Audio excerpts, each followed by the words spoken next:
Welcome back to America Salutes.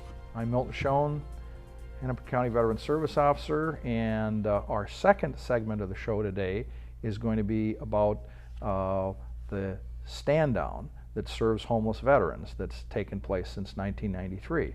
So I'd like to welcome Mr. Jimmy Collier. Good morning.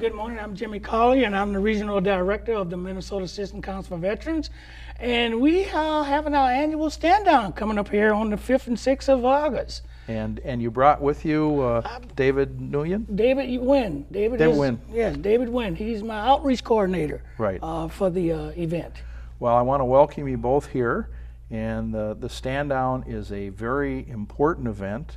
I can recall the first one in 1993 when we had the old canvas tents, and as the reporter said in his article, he could close his eyes and he could go back 30 years to yes, I remember those days. Being in the Army, I think we had issues with, you had to pound the tent pegs in there in August into the hard ground, and had the challenges, but this one is going to be held out at the Boy Scout at the Boy Scout Base Camp. We've been doing this at the Boy Scout Base Camp now for the last 3 years, and it is a great event. It's in the inside of the building. It used to be the old horse barn back in the days during the war. But it is held at the Boy Scout Base Camp, 201 Bloomington Road, Fort Snelling, and again. It's conveniently located off of Highway 55 and Bloomington Road, right next to Fort Snelling. And for veterans who are going there, they can take the light rail right out to Fort Snelling, and it's adjacent. It's relatively close to the light rail. It's about a third of a mile from the light rail. And David, I understand that you've made tokens available at various shelters. So that individuals will have transportation to get out to the site? That's right. So the light rail stop is about a third of a mile, as Jimmy had said, but we do have shuttles that will be going back and forth throughout the day from the light rail to bring veterans directly to the front door of the facility. As far as the tokens go, we have given tokens to various the shelters within the community. So the Union Gospel Mission does have tokens for veterans who want to go to the stand down event. Also the Dorothy Day, the CRRC, the Community Resource and Referral Center, has bus tokens as well.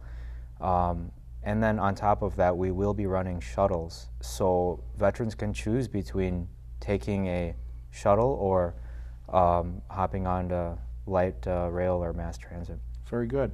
And this event is for homeless veterans and also veterans who are in need. So you can have people that are kind of in a marginal position, and they can come out and access all the services. All veterans are invited to this event on the 5th and 6th.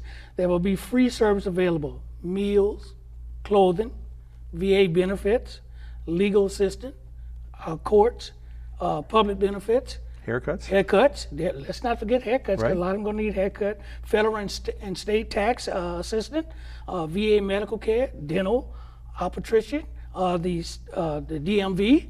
And you'll have the County Veteran Services we officers definitely there? going to have the CVSOs from Ramsey, Hennepin.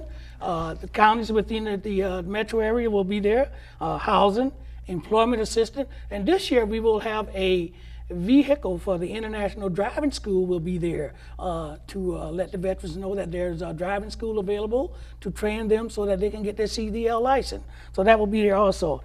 Mental health counseling, wellness, and many, many more. And so, and as I understand it, you're going to have judges there, and we may have veterans who have misdemeanors, tickets that they may be able to have adjudicated at this event, and they may get some, they may have to perform some kind of community service, but they can get beyond those charges that they are can out come there. to the event. We will have judges, lawyers there. So if they got, say, like Milt say, if they got a ticket, maybe a year or two old, and they've been avoiding from taking care of this ticket, they can go see the judge. We have, then the judge will give them some type of community service. They can perform it there, or they can perform it on the weekend. But 9 times out of 10, they have been performing the community service right there on the spot. And so the purpose of the stand down is to get people to have veterans be able to fully lead their lives. Because if you've got criminal charges or misdemeanor charges hanging over you, you may not get a permanent address, you may not have a job, you're living in the margins That's right. of society. But if you're free of those, you can start looking forward to more fully engaging in your life. You can get a Minnesota ID, you can start looking for work and all those things. You don't have to hide no more. You know, you can come out the closet and get those things taken care of, you know. And last year, how many hundred people did you serve at the event? Last year we served a total of 931. And for the first time, 365 of them was first-time homeless veterans that actually came through the stand down.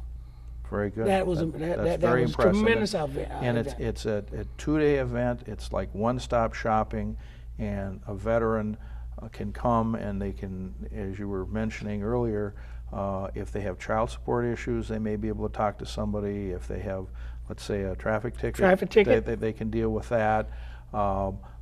Individuals can receive clothing. Yes. So, and there are socks and things that are very helpful to people living on the street. Everything you need to get. There will be suits this year available for interviews if you need one. There will be socks. There will be hygiene kits. There will be T-shirts. This year we got an abundance of lots and lots of civilian clothes available for males and the female. And so the event is not just about addressing the immediate needs of a homeless person, that might be food and a haircut and clothing and things of that nature, but it's about helping them so that they may be able to get a job, that they may be able to move on in life, yes, and to be more successful as you go along. Yes, yes, yes. This is a great event where they can come and get everything that they need or hoping to get out of this stand down.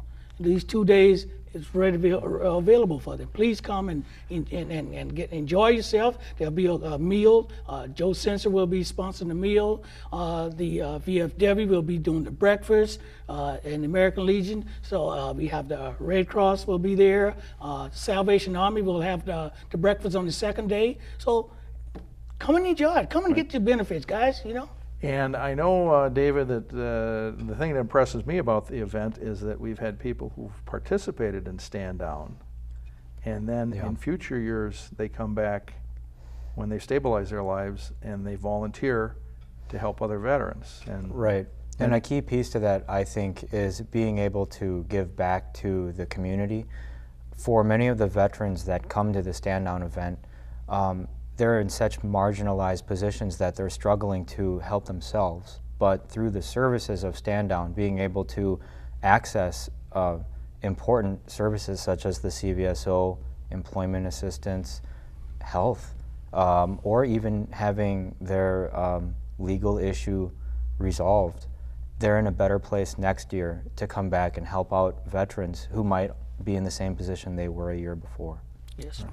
And there are many benefits that they may not be aware of that they can get. I know the County Veteran Service Officers, oftentimes we are informing people of the dental and optical benefits that veterans can qualify for. And it's an important piece to get somebody to, they've got eyeglasses and they can pass a driver's license test, they can apply for jobs, and we have the VA there this year. I mean, you know, the last 2 years, the VA bring their medical staff. You know, they check them for HIV, they check them for diabetes. So yes, there's a lot of things that back in the past weren't being done that now is being done. So readily available for them to come in and do that. So there are ongoing efforts that occur as a result of the Stand Down that are aimed at prevention. Yes. To make individuals' lives better. Better. Especially the one that are living out on the street, the one that are on the street every day or every night. Yes, come in and get that medical treatment, get registered at the VA so you can continue going to the VA and get your primary doctor, then you'll be okay. You know? Now the Minnesota Assistance Council for Veterans, MACV, has been handling this event for some time, but one of the things you do as your stock and trade is to work with homeless veterans. Yes. And you could tell us a little bit about that. The Minnesota Assistance Council for Veterans has been around for 25 years. And we have been working with homeless veterans throughout the whole time we've been in existence. We got many, many grants. We got houses. We got Building 47, a grant per diem program to help our homeless veterans. And these veterans that are coming back right now, they're going to need that. They're going to need a lot of assistance. They can say, well, we are going to eliminate homelessness by 2015. We're going to attempt, but they're going to always be homeless veterans no matter what we do. And the Minnesota Assistance Council for Veterans will be there to assist those veterans. And the Vietnam vets, we are still trying to bring them all the way home. We are still working with them. We got many of them home, but we want to bring all of them home. And that's what we're around to do. And the heart of what you do, you've got your structured independent living program. So a person might go through chemical dependency treatment at St. Cloud VA Medical Center, and this reinforces their sobriety. They will reside on the campus in a group setting. Yes. They might do incentive work therapy. And ultimately, if they're successful, they can wind up living in one of the single-family homes. Independent housing. We call them SIL houses. And in that program, the SIL house, they can come in after they completed treatment, and they're be able to live independently. They can stay up in that program for up to 2 years. Well, we decided, 2 years is probably not long enough for some of them. So we can extend them longer, or we can give them a permanent lease so they can stay there forever, you know. Well, that's great, and I know the veterans homeless population has gone down, that the VA since 2008 has increased the number of HUD-VASH vouchers where homeless veterans can secure permanent housing, and they also get case management with that. One-on-one case management. The grant and per diem program that you receive funds for, that helps many veterans, and the raw numbers of homeless veterans have gone down. Because the resources have been specifically applied to the individuals. Directly geared to them to assist them in the needs in order for them to be successful again in life like they were a long time ago. You know, we're trying to bring them back, trying to get them home. Very good. And yes. And putting on an event of this type requires a lot of volunteers, and I'm sure that you get many of them, but there may be members in our audience who are veterans who would like to assist you with this event. So is there a number someone could call if they wanted to help with this event? Yes. Or with some of your other work throughout the year? For more information on volunteering for this event, you can call 651-224-0290. And you can talk to Nathaniel. He is our program director, and he does all of the volunteering and things, setting up the volunteers for this event. So you veterans out there, next year, you want to participate, help out, and give back, go to our website, www.mac-v.org. Very good. And how many volunteers, how many people does it take to put on the stand down here in our last minute? About 300 or 400. 300 or 400? 300 or 400 more. I mean, it's because we got a lot of things to do. We got like all those clothing need to be sorted out. The hygiene kits need to be broken down and prepared, get ready for the guys. And once we open up at, let's talk a little bit about the gate open. What time the gate open? The gate open at 8 a.m. and we close at 5 p.m. Registration is from 8 a.m. in the morning to 5 p.m. on Tuesday, and then on Wednesday, 8 a.m. to 4 p.m. And David, could you give us once again the dates of the Minnesota Stand Down? The dates are August 5th and 6th, Tuesday and Wednesday. Very good. And I see that we're coming to the end of our interview, so I want to thank each of you for the information you've shared with our viewership, and we hope that you found this informative and that you get a chance to stop by and look at the stand down, because it is a very impressive event and it helps change people's lives. For America Salutes, I'm Milton Schoen, and thank you for watching us.